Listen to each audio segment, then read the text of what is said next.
जनता पूरी तरह से समाजवादी पार्टी के साथ है और जनता बदलाव चाह रही, जनता ऊब गई है।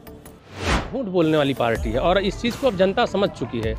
भाजपा ने हमेशा चुनाव लड़ने के लिए ऐसे ऐसे हथकंडे अपनाए जिसको अब जनता समझ चुकी है। समाजवादी पार्टी कभी दलितों से दूर नहीं रही।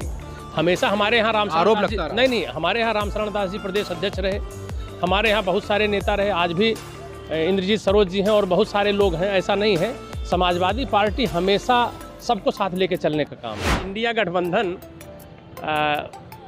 जो मैं समझ पा रहा हूँ कि मोदी जी अपनी सीट बचा पाएंगे कि नहीं बचा पाएंगे ये कहना मुश्किल है। वो अपनी भी सीट नहीं बचा पाएंगे। मुश्किल है मोदी जी। मुश्किल है, बिल्कुल मुश्किल। तो आपका स्वागत है हमारे प्राइम टीवी चैनल पर। हमारे साथ है समाजवादी पार्टी के प्रदेश सचिव डॉक्टर MP यादव जी। इनसे बातचीत करेंगे क्योंकि इनको बहराइच जिले का प्रभारी बनाया गया है कि समाजवादी पार्टी की 2024 के चुनाव को लेकर क्या रणनीति है और समाजवादी पार्टी क्या तैयारियां कर रही है चुनाव को लेकर।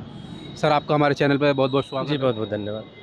जिस तरह आपको समाजवादी पार्टी ने बहराइच जिले का प्रभारी बनाया है, तो आपकी क्या तैयारियां हैं चुनाव को लेकर? हम लोगों को सौंपा गया, माननीय राष्ट्रीय अध्यक्ष श्री अखिलेश यादव जी ने कहा है कि हर जनपद में पहुंच के और संगठन को पूरी तरह से मजबूत करने का काम करना है, जिसमें गांव से लेके और बूथ पर, हर बूथ पे हमको कम से कम 50 यूथ चाहिए और इससे ज़्यादा हो तो और अच्छा है।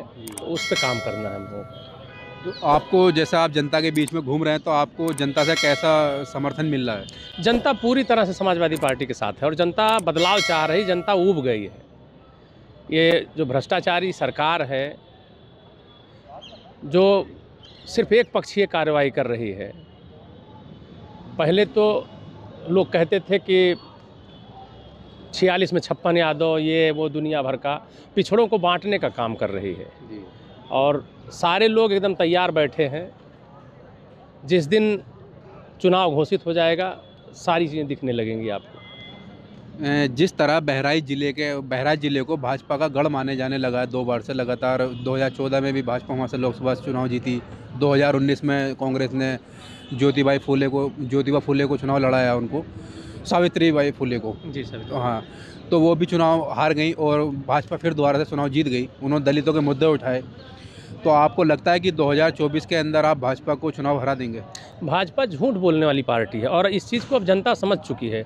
भाजपा ने हमेशा चुनाव लड़ने के लिए ऐसे ऐसे हथकंडे अपनाए जिसको अब जनता समझ चुकी है और पूरी तरह से जो है एकदम मन बना के बैठी है। और जिस दिन मौका मिला जनता दिखा देगी, वो पूरी तरह से सफाया करेगी। उत्तर प्रदेश से पूरी तरह से सफाया करेगी। उत्तर प्रदेश ही नहीं, जो इंडिया गठबंधन बन रहा है उससे पूरे देश से सफाया करेगी। पूरे देश सफाया हो जाएगा? जी बिल्कुल। अच्छा, समाजवादी पार्टी से दलितों का बहुत दूरी माना जाता था, तो आप लोग दलितों को जोड़ने के लिए क्या कर रहे हैं ऐसा जिससे दलित आपकी पार्टी में जुड़ रहे हैं? नहीं, समाजवादी पार्टी कभी दलितों से दूर नहीं रही। हमेशा हमारे यहाँ आरोप लगता रहा। नहीं, हमारे यहाँ रामशरण दास जी प्रदेश अध्यक्ष रहे, हमारे यहाँ बहुत सारे नेता रहे, आज भी इंद्रजीत सरोज जी हैं और बहुत सारे लोग हैं। ऐसा नहीं है, समाजवादी पार्टी हमेशा सबको साथ लेके चलने का काम है। समाजवादी पार्टी में जितना सवर्ण रहे, जितना बैकवर्ड रहे, उतना ही दलित भी रहे। ऐसा नहीं है। ये बीजेपी और दूसरे जो विपक्षी दल रहे, इन लोगों ने गुमराह करने का काम किया, लोगों को बांटने का काम किया। हम लोग समता और समानता की बात करते हैं और यही समाजवाद है। जिस तरह से बहराइच, बलरामपुर और श्रावस्ती, ये कई जिलों के अंदर खुला सांडों का, गायों का मुद्दा ज़्यादा उठ रहा है, तो आपको क्या लगता है कि समाजवादी पार्टी यहाँ से चुनाव जीतती तो इस पर कैसे किसानों को निजात दिलाई जा सकती है खुला सांडों से? इसके लिए अगर मान लीजिए इन्होंने कहा है कि छुट्टा पशु छूटे जाएं, तो इनको आप देखिए ना कि इनके प्रबंधन की क्या व्यवस्था दिया सरकार ने। सड़कों पे घूम रहे हैं, आए दिन एक्सीडेंट हो रहे हैं।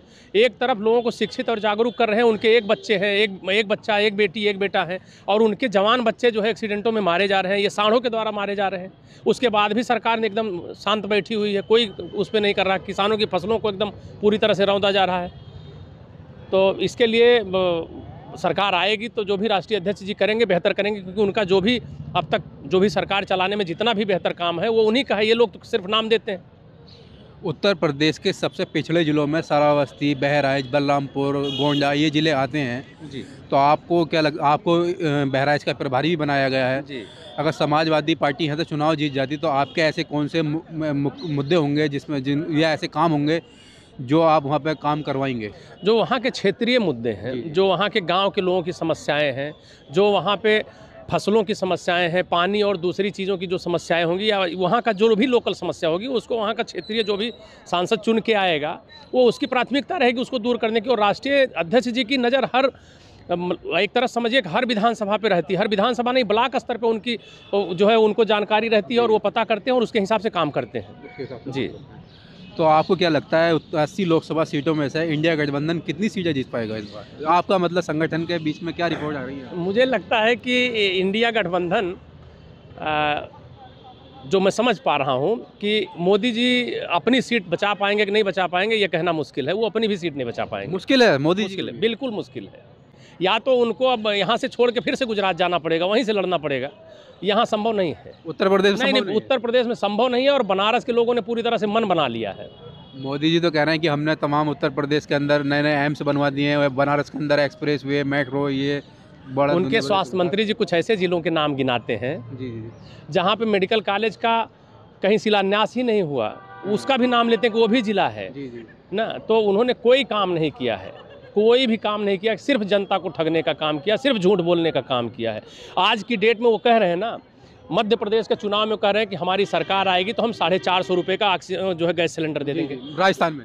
हाँ, राजस्थान में। उत्तर प्रदेश में है ना सरकार, हाँ, क्यों नहीं दे रहे हो आप? तो हो सकता है उत्तर प्रदेश के लोग धर्म के नाम पे वोट दे रहे हो, नहीं, राजस्थान के ना देते नहीं नहीं, हों। क्यों नहीं दे रहे हो आप ना? जैसे अगर आप गरीब की मदद करना चाहते हो तो उत्तर प्रदेश में आपकी सरकार है, केंद्र में आपकी सरकार है, क्यों नहीं देते हो आप जो है गैस सिलेंडर? जी जी तो ये सिर्फ मूर्ख बनाने का काम है। और जिस दिन चुनाव हो जाएगा, जिस दिन रिजल्ट आ जाएगा, वहाँ भी दिख जाएगा आप पूरी तरह से साफ हैं। बीजेपी पूरी तरह से साफ है, पूरे देश के लोगों ने मन बना लिया है। जिस तरह अखिलेश यादव पिछड़ा दलित अल्पसंख्यक पीडीए का नारा दे रहे हैं जी। और समाजवादी पार्टी एक जनता से वादा भी कर रही है कि हम जब केंद्र में सत्ता में आए जी तो पूरे देश के अंदर जातिगत जनगणना कराएंगे। जी तो क्या समाजवादी पार्टी, जैसे कांग्रेस ने भी वादा किया था कर्नाटक के अंदर, जी। लेकिन उनके उप मुख्यमंत्री इसके खिलाफ खड़े हो गए हैं, डी.के. शिव कुमार। जी। कहीं ऐसा तो नहीं हो कि समाजवादी पार्टी भी जातिगत जनगणना से फिर जाए? नहीं नहीं, आपने बिहार में देखा ना लोगों ने किया। जैसे हम लोग तो सबको साथ लेके चलने वाले हैं। हम ऐसा नहीं है कि हम सवर्णों के खिलाफ हैं। हम ये चाहते हैं कि जिसकी जितनी संख्या है उसकी गिनती करा ली जाए। जैसे होता ना कि जानवरों की गिनती हो रही है, दूसरी और चीज़ों की उत्तर प्रदेश गिनती हो सरकार ही रही- करवा रही है। हाँ, तो हाँ, जानवरों की गिनती हो रही, तो उसी तरह से समाज के जितने लोग हैं सबकी अलग गिनती हो और उनको उनके अनुपात में उनको वो व्यवस्था दी जाए, उनको जो है आगे बढ़ाने का काम किया जाए। तो इसलिए जो है हम लोग बिल्कुल उस पर कटिबद्ध हैं और वो कराया जाएगा, बिल्कुल पक्का कराए। बिल्कुल कराया जाएगा। तो दोस्तों, हमारे साथ समाजवादी पार्टी के प्रदेश सचिव MP यादव जी थे, जिन्होंने चुनाव को लेकर अपनी बात रखी और वो बहुत कॉन्फिडेंस में है कि समाजवादी पार्टी इस बार 80 लोकसभा सीटों में से 80 ही लोकसभा सीटें जीतेगी। उनका कहना ये भी है कि बनारस से भी मोदी जी चुनाव हार जाएंगे और गुजरात चले जाएंगे। तो देखना होगा कि अब 2024 में नतीजे क्या आते हैं। दोस्तों धन्यवाद, हमारा चैनल सब्सक्राइब करिएगा और वीडियो को लाइक करिएगा, कमेंट करिएगा।